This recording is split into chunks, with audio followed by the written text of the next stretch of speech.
د الحاج زین العابدین خیریه بنسټ له لوري یو ځل بیا 200 اړمنو کورنیو باندې خوراکي توکي وویشل شول.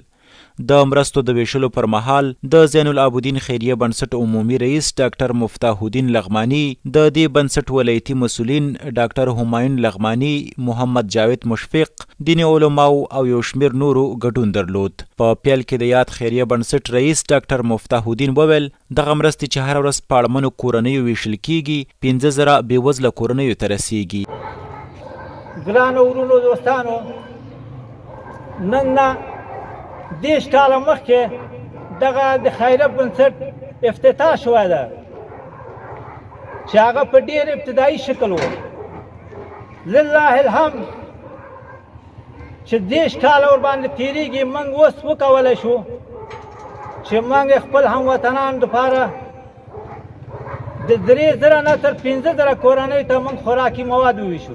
مفتاح الدین وویل په لغمان کې د بنسټ ولایتي مسؤلینو ته مې هدایت کړی چې کوښښ وکړئ د لغمان ولایت د مرکز او ولسوالیو اړوند سیمو کې اړمنې او مستحقې کورنۍ په نښه کړي تر څو د زین العابدین خیریه بنسټ له لوري ورته مرستې ورسیږي. د زین العابدین د خیریه بنسټ په مشرۍ باندې خپل دغه د لغمان مسؤلینو ته هدایت کړی چې په لغمان کې سروې ته نور هم وسعت ورکړي او هغه خلک په ګوته کې چې واقعا اړوند کورنۍ دي.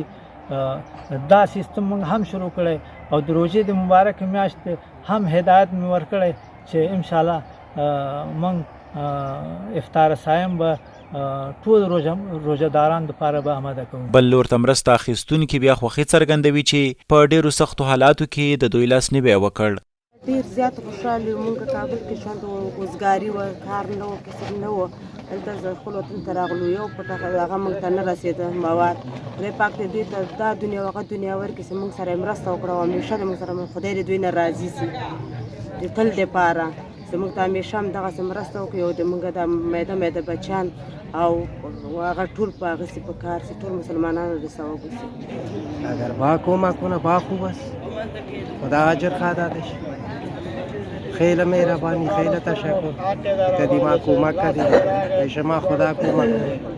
د یادونې وړ ده چې دغه بنسټ د لومړي ځل لپاره له 3,000 کورنیو سره د مرستې ژمنه کړې وه چې نن یې له 2,000 نورو اړمنو کورنیو سره هم د ورته مرستو ژمنه وکړه.